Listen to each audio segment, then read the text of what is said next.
The greedy farmer. Once upon a time, in a small village nestled between rolling hills and lush green fields, there lived a farmer named Hari. Hari was known far and wide for his bountiful crops and thriving livestock.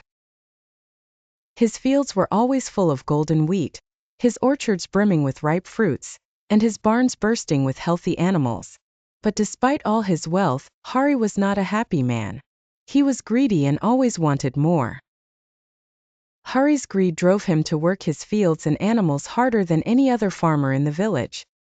He was never satisfied with the harvest, no matter how abundant it was, and always found ways to squeeze more from his land and workers. He hoarded his produce, sold his goods at the highest prices, and rarely shared his wealth with others. He lived in a grand farmhouse, but it was a cold and lonely place, for he had few friends and little joy. One year, after an especially prosperous harvest, Hari's greed reached new heights. He became obsessed with the idea of doubling his wealth and devised a plan to plant twice as many crops the following season.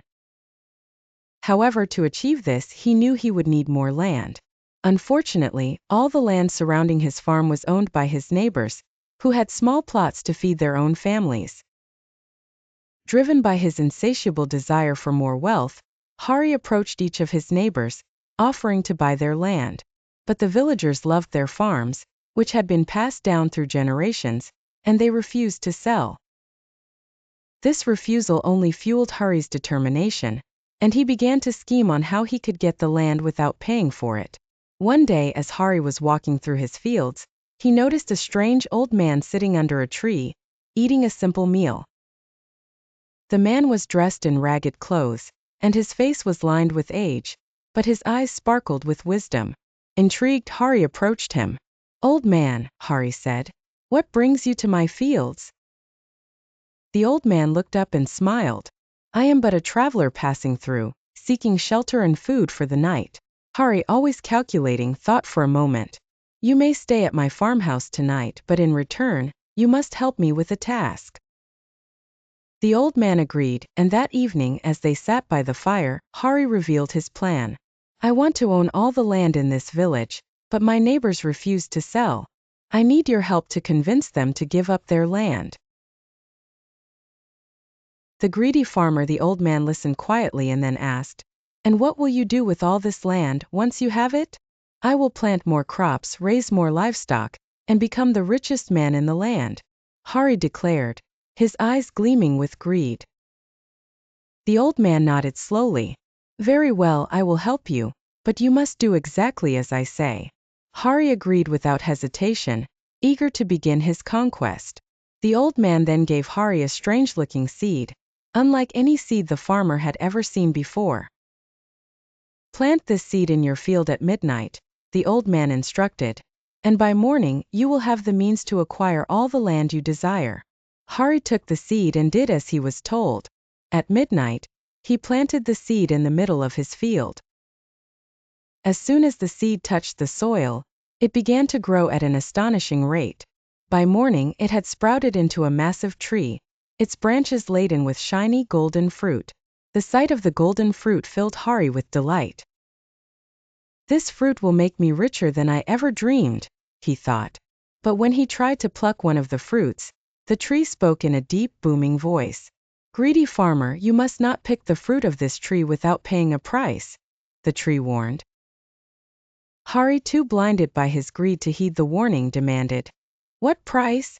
I am the master of this land, and I will take what I want." The tree responded, "For every fruit you pick, you must give up something of equal value from your farm." Hari scoffed at the tree's demand. "My wealth is vast, and I can afford any price." And so, he plucked the first golden fruit. As soon as he did, one of his cows fell dead in the barn.